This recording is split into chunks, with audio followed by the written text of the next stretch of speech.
여러분의 삶 가운데 정말 삶이 공고하고 힘들고 외롭고 참 어려운 가운데 고통스러운 문제 가운데 살아가고 계신 분이 있다면 여호와 삼마, 바로 함께 하시는 하나님의 은혜로 회복되시기를 축원합니다.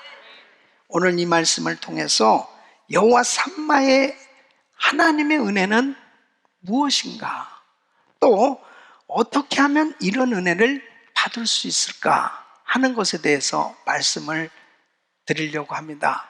오늘 이 말씀을 들으시면서 정말 함께 하시는 하나님의 은혜로 모든 것이 회복되기를 예수 그리스도 이름으로 축원합니다. 첫째는 하나님이 함께 하시는 은혜는 오직 언약의 백성에게 주시는 은혜이다 하는 것입니다.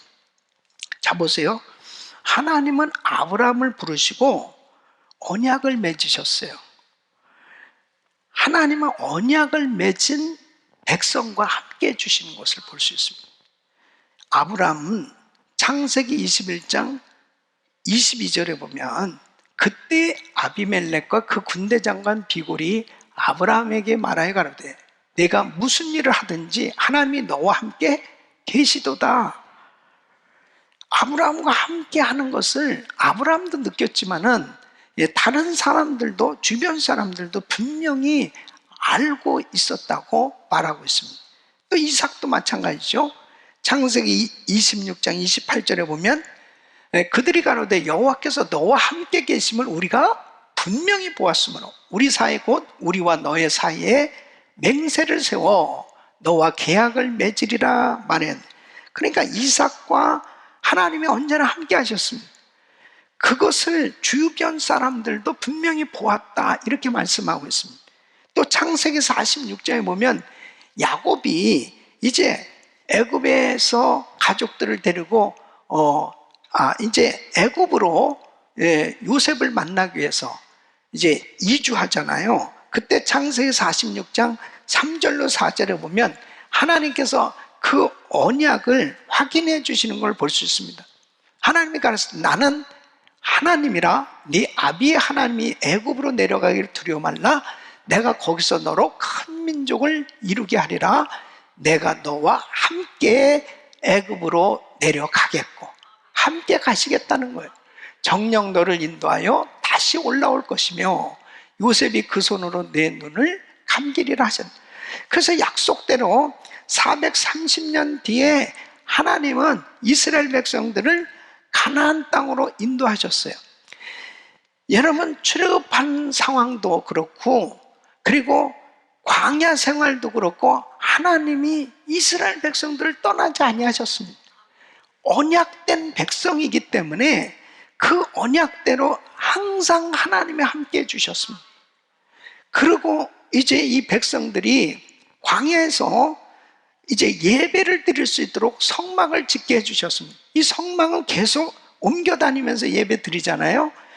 이제 가나안 땅에 들어가서는 성전을 짓게 해주셨습니다. 성전은 하나님께서 임재하시는 장소로 만나주시는, 백성들을 만나주시는 장소로 성막을 짓게 하셨고 성전을 짓게 하셨고, 그래서 역대하 7장 15절 16절 보면 이곳에서 하는 기도에 내가 눈을 들고 귀를 기울이니 이는 내가 이미 이 전을 택하고 거룩하게 하여 내 이름으로 여기 영영이 있게 하였습니다.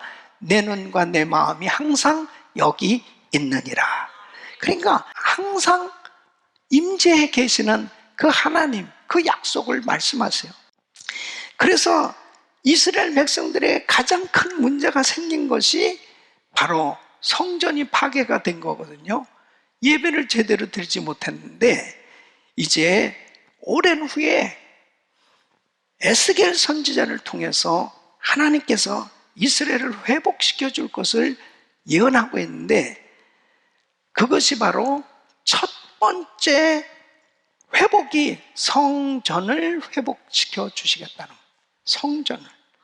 그리고 그 땅 중앙에 이 하나님의 이 성전을 세울 것을 말씀하고 있습니다. 자, 그림을 보시면은 이제 12지파가 있는데 그 땅을 분배해 줬는데 성전을 중심으로 해서 북쪽으로 7지파가 살고 남쪽으로 5지파가 자리를 저렇게 잡습니다. 그리고 두 번째 그림을 보면 이제 성전이 있는 중앙 부분은 정사각형 형태의 땅이 있어요. 그러니까 항상 이스라엘 백성들은 성전을 중심으로 해서 저렇게 사는 거예요. 그래서 성전 주변에는 바로 제사장들과 레위인, 성전을 섬기는 사람들이 살고, 그 다음에 그 밑에 성읍이 있어요. 그 성읍이 바로 이제 이 유대 백성들이 사는 성읍입니다. 이것을 세 번째 그림 좀 더 크게 하면 바로 이 성읍에 동서남북으로 4면에 3개씩 문이 다 있습니다. 그리고 저 성읍 이름을 뭐라고요? 여호와 삼마. 그래서 하나님이 거기에 계신다. 하나님의 백성들과 함께 하리라. 하나님께서 친히 그 성에 계시면서 하나님의 백성들을 통치해 주시겠다는 거예요. 이것이 가장 큰 은혜요, 축복인 줄로 믿습니다. 이 약속이, 이 언약이 이루어진 것은 바로 예수님께서 이 땅에 오심으로 이루어졌는데, 바로 예수님께서 임마누엘이라 하리라. 임마누엘로 이 땅에 오셨다. 여호와 삼마, 하나님이 임마누엘로 이 땅에 오셔서 우리 안에 내주하심으로, 성령으로 내주하심으로 영원히 우리를 떠나지 아니하시고 함께해 주시는 은혜가 임한 줄 믿습니다. 그리고 이 예언의 말씀이 완벽하게 이루어지는 것은 이제 예수님의 재림 때 이루어지는 것입니다. 그래서 요한계시록 21장 3절로 4절 보면, 내가 들으니 보좌에서 큰 음성이 나서 가로되 보라, 하나님의 장막이 사람들과 함께 있음에 하나님이 저희와 함께 거하시리니, 저희는 하나님의 백성이 되고 하나님은 친히 저희와 함께 계셔서 모든 눈물을 그 눈에서 씻기시며 다시 사망이 없고 애통하는 것이나 곡하는 것이나 아픈 것이 다시 있지 아니하리니 처음 것들이 다 지나갔어. 하나님이 영원토록 함께 하시는 영원한 천국이 이루어지면 더 이상 사망이나 아픈 것도 없고, 그리고 가장 평안한 하나님의 나라가 임하는 줄로 믿습니다. 주님이 함께 하시는 곳이 천국이에요. 주님이 영원히 함께 하시는 곳이 천국입니다. 여러분, 언약 맺은 하나님의 백성들에게 하나님께서 주시는 그 특권이 뭐냐면 함께 해주시겠다는 거예요. 특별히 예수 그리스도를 통해서 우리는 하나님을 만나게 됐습니다. 예수 그리스도께서 친히 성전이 되어주셨습니다. 그래서 그 주님을 만난 하나님의 자녀들, 이제 우리는 예수 안에서 언약을 받은 백성이 됐어요. 하나님의 자녀가 됐어요. 믿습니까? 우리는 하나님의 자녀로서 살아가는 가장 큰 특권이 뭐냐? 임마누엘의 하나님을 만나고 사는 겁니다. 최고의 은혜가 뭡니까? 여호와 삼마, 하나님이 함께 해주시는 은혜입니다. 오늘 만일 정말 교회에 처음 나오셨거나 또 이 유튜브를 통해서 아직도 이 예배를 드리시면서 혹시라도 구원의 확신이 없으신 분은 예수님을 영접해 보세요. 예수님을 나의 구주로 주님으로 영접할 때, 영접하는 자 곧 그 이름을 믿는 자는 하나님의 자녀가 되는 권세를 주셨으니까, 하나님 자녀로 이제 언약을 맺게 되는 거예요. 그 언약을 맺은 하나님의 자녀는 여호와 삼마, 하나님이 함께 해주시는 이 놀라운 임재하시는 하나님의 은혜를 받게 되는 겁니다. 그것이 가장 큰 행복이요 축복입니다. 저도 예수 믿기 전에는 뭔가 내 마음에 불안함이 있었습니다. 그 불안함이 뭔가 살펴보니까 죽음에 대한 두려움이었습니다. 그런데 예수 믿고 난 다음에는 이 죽음에 대한 두려움이 다 사라졌습니다. 그 이유가 뭐냐면 예수를 믿는 그 순간 지금부터 내가 죽어도 영원한 천국에 간단 말이에요. 이게 그냥 이어져서 사는 거예요. 이어져서. 할렐루야. 그게 바로 뭐겠어요? 주님이 나하고 함께하고 계신다는 거예요. 사랑하는 성도 여러분, 주님이 우리와 함께하고 계신 걸 믿으시기 바랍니다. 언약된 백성에게 하나님과 함께 해주시는 이 약속이 이루어지는 것입니다. 두 번째는 하나님이 함께 하실 때 승리와 안전과 형통의 은혜가 임하는 줄로 믿습니다. 하나님께서 함께 하실 때 하나님의 자녀들은 어디를 가든지 복을 받고 복을 나누고 복을 누리는 이 축복의 통로가 되는 거예요. 여러분 보십시오. 창세기 39장에 보면 이 요셉에게 2절로 3절에 이 은혜가 임한 겁니다. 여호와께서 요셉과 함께 하심으로 그가 형통한 자가 되어 그 주인 애굽 사람의 집에 있으니 그 주인이 여호와께서 함께 하심, 그와 함께 하심을 보며 또 여호와께서 그의 범사에 형통케 하심을 보았더라. 틀림없이 육신적으로는 고난인데 하나님이 함께 하시니까 어때요? 형통한 자가 된 거예요. 하나님과 함께 하시는 것이 중요한 거예요. 그러니까 보디발은 하나님도 안 믿는 사람인데도 요셉을 보면서 저 다르네. 하나님의 함께 하심을 보았다는 거예요. 그래서 가정 총무로 세우잖아요. 여러분, 우리가 이 세상에 살고 있어요. 세상 사람들과 같이 똑같은 직업을 가지고 일들도 하고 있지만 하나님이 함께 하시는 사람에게는 구별된 역사가 일어나게 돼 있어요. 바로 그 주님이 함께 하실 때 말할 수 없는 평강이 임해요. 말할 수 없는 은혜가 임해요. 말할 수 없는 능력이 임해요. 말할 수 없는 치유의 역사가 임하는 것입니다. 그런데 문제가 있어요. 그 문제가 뭐냐면 에스겔서 10장에 보면 하나님의 임재가 떠나는 장면을 보게 됩니다. 하나님께서 임재하시고 함께 하시면 하나님의 영광이 임하는데 하나님의 임재가 떠나면 하나님의 영광이 떠나는 거예요. 그래서 에스겔서 10장 18절 19절 보면 여호와의 영광이 성전 문지방을 떠나서 떠났어. 왜 떠났느냐? 하나님은 왜 성전을 떠나셔야만 했느냐? 에스겔서 8장 6절에 이렇게 말하고 있습니다. 그들이 여기서 크게 가증한 일을 행하여 나로 내 성소를 멀리 떠나게 하느니라. 성전 안에서 70명의 장로들이 우상을 섬기고 있었습니다. 여인들이 담무스라는 우상 앞에 울고 있고요. 25명의 제사장들과 대제사장이 태양신을 숭배한 거예요. 기가 막힙니다. 태양신을 숭배. 그러니까 결국 하나님의 영광이 성전을 떠나는 거예요. 성전에서 떠나는 거예요. 그럴 때 하나님의 임재, 하나님의 영광이 떠나면 비참한 신세가 되는 겁니다.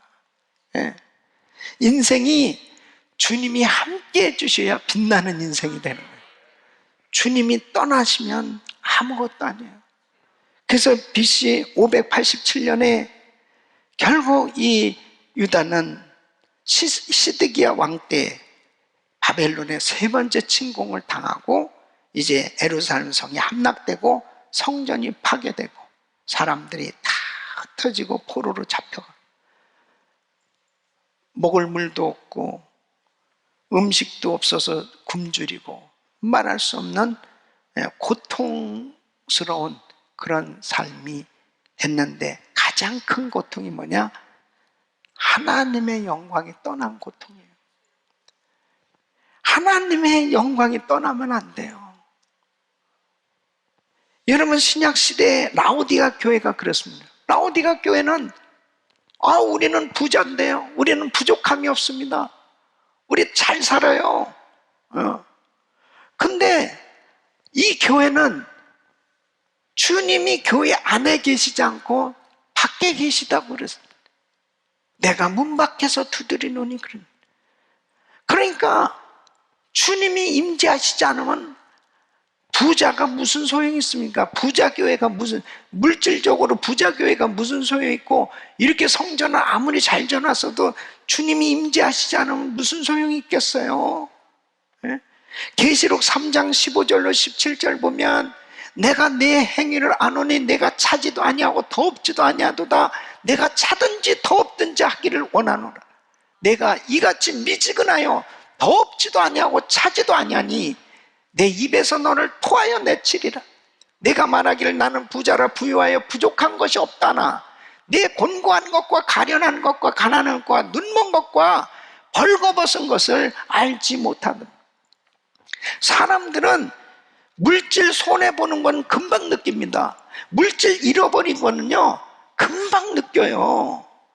물질 손해보고 잃어버린 것은 잠을 못 자요. 금방 너무너무 막 안타깝고 어찌할 줄 모를 만큼 그렇게 금방 느끼는데, 과연 내 신앙생활이 정말 처참하게 그렇게 침체되어진 것에 대해서 그렇게 안타까워하냐 이거죠. 내 신앙이 지금 무너지는 것에 대해서, 내 신앙이 과거같이 그렇게 뜨겁지 못하고 미지근한 상태가 되어지는 것도 알지 못하고 지난다면 얼마나 우리 주님이 안타까워하시겠어요.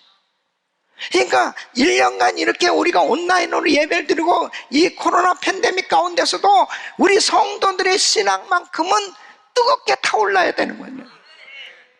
다윗도 그렇게 믿음의 사람이었는데 밧세바와 간음죄를 저지르고 난 다음에 하나님 앞에 막 노심초사하면서 막 기도를 하는 거예요. 무슨 기도하는지 알아요? 시편 51편 11절에 나를 주 앞에서 쫓아내지 마시며 주의 성신을 내게서 거두지 마소서. 성령 떠나가시면 안 됩니다. 성령 떠나가시면 안 됩니다. 막 노심초사하면서 막 그렇게.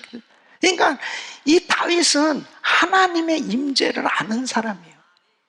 여러분, 기도하던 사람이 기도가 안 되잖아요. 그것만큼 괴로운 게 없습니다. 아무리 좋은 음식, 아무리 좋은 환경이라도 이게 마음이 기쁘지를 않은 거예요. 기도가 잘 돼야 되는, 예? 기도줄이 잡혀져야 되는, 예? 사랑하는 성도 여러분, 내가 죄를 져서 내 마음이 막 너무 괴롭고 힘들 때 눈물로 회개할 수 있는 사람이 축복받은 사람이에요. 그 회개할 때 성령 충만이 임하잖아요. 그 성령 충만이 임할 때 회복되지 않습니까?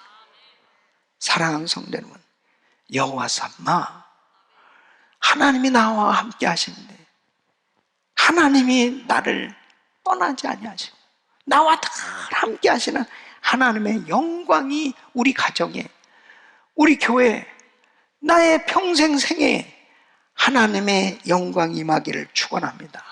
그래서 날마다 성령 충만하셔야 됩니다. 그 성령 충만할 때, 하나님이 함께 하실 때 승리와 안전과 형통의 은혜가 임하는 줄로 믿습니다. 세 번째는 하나님의 함께 하심의 약속을 의지하는 자에게 약속을 이루어 주신다 하는 것입니다. 여러분, 하나님의 임재는 늘 함께 한다는, 하나님이 임재하셔서 함께 하시는 것, 이거 큰 은혜의 축복이잖아요. 근데 중요한 것은 하나님이 함께 하시는 이 약속을 의지하는 사람에게는 놀라운 간증이 있는데, 그 하나님을 의지하는 해서 하나님의 역사를 경험한 사람은 소수라는 사실을 아셔야 돼요. 그러니까 뭐냐면요, 하나님이 분명히 우리와 함께 하시고 하나님이 우리를 떠나지 아니하신다는 것은, 이것은 약속이고 내가 머리로 아는데 나에게 막상 문제가 딱 생겨졌을 때 정말 하나님의 함께 하심의 이 약속을 의지하느냐, 그분을 정말 확실하게 의지하느냐. 그분을 의지하는 것은 믿음으로 의지하는 거거든요. 그 믿음으로 의지할 때 여호와 삼마의 약속이 우리에게 임하는 것을 체험하게 되는 거예요. 그때 위대한 간증이 있는 거예요. 네? 앞에도 계시고 우편에도 계시고 나와 늘 함께 하시는 그 하나님을 찬양하시길 바라며 그분을 의지해 보세요. 그분을 의지하면 할수록 내 마음에 기쁨이 충만해집니다. 우리 예수님도 이렇게 고백하십니다. 요한복음 16장 32절 보면 보라 너희가 다 각각 제 곳으로 흩어지고 나를 혼자 둘 때가 오나니 벌써 왔도다. 그러나 내가 혼자 있는 것이 아니라 아버지께서 나와 함께 계시느니라. 예수님 잡히셨을 때 제자들이 다 예수를 버리고 도망갔죠. 예수님은 혼자가 아니라는 거예요. 내가 혼자 있는 것이 아니라 아버지께서 나와 함께 계시니라. 사랑하는 성도 여러분, 여러분 혼자가 아니에요. 우리 주님이 함께하고 계세요. 여러분 외로워하지 마세요. 힘들어하지 마세요. 우리 주님이 여러분 떠나지 아니하시고 함께하고 계십니다. 중국에서 사역하신 허드슨 텔러 선교사님, 보통 선교사님들이 제일 힘들 때가 어떤 때냐면 그렇게 열심히 선교를 하고 사역을 해도 전도의 성과가 잘 나타나지 않을 때, 이때가 제일 어려운 거죠. 뭐 힘들어도 막 전도해서 사람이 변화받고 예수 영접하고 막 그러면 얼마나 좋아요. 근데 그렇게 수고하고 노력을 해도 뭐 열매가 없을 때 그때가 가장 힘들고, 그 다음에 또 막 정신적으로 육신적으로 너무 막 지쳐지고 피폐해지는, 그런데다가 선교비까지 너무 정말 어려워지니까 이분이 너무 신경쇠약까지 걸려졌었는데, 바로 히브리서 13장 5절 이 말씀을 읽다가 이 말씀에서 놀라운 영감을 받고 깨닫게 됐다는 거예요. 그가 친히 말씀하시기를 내가 과연 너희를 버리지 아니하고 과연 너희를 떠나지 아니하리라. 내가 정신적으로 침체되어 있을 때 나는 마치 주님이 나를 떠나신 줄 알고 불신 속에서 살았음을 고백합니다. 주님은 결코 나를 떠나지 아니하셨다. 내 속에 주님이 계신 이상 나는 염려할 것이 하나도 없다는 사실을 알게 되었다. 여러분 그렇습니다. 주님이 떠나신 게 아니에요. 그건 내가 불신앙이지. 지금 막 기도해도 기도도 안 되고 그 다음에 막 삶에 너무 힘들고 어려운 일 생기면 주님은 나하고 함께 하시지도 않나? 떠나셨나?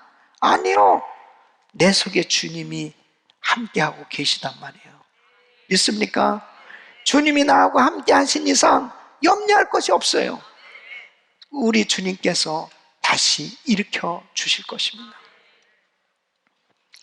아프리카에서 위대하게 사역을 했던 데이빗 리빙스턴, 이 선교사님은 그 뜨거운 그 무덥고 짜증나는 더위 가운데서 밤에는 또 춥고 그 다음에 맹수의 그런 공격과 또 원주민들의 방해, 이런 극한 상황 가운데 참 고통스러운 그 선교지에서 사역들을 감당하면서 이 사자의 공격을 받아서 오른팔도 장애를 갖게 됐습니다. 그런 가운데 이 사역을 감당했으니까 얼마나 존경스러워요. 사람들이 물어봅니다. 어떻게 그 어려운 것을 잘 이겨내셨습니까? 이 리빙스턴 선교사님의 한 말씀이거든요. 마태복음 28장 20절 말씀에 내가 세상 끝날까지 너희와 항상 함께 있으리라.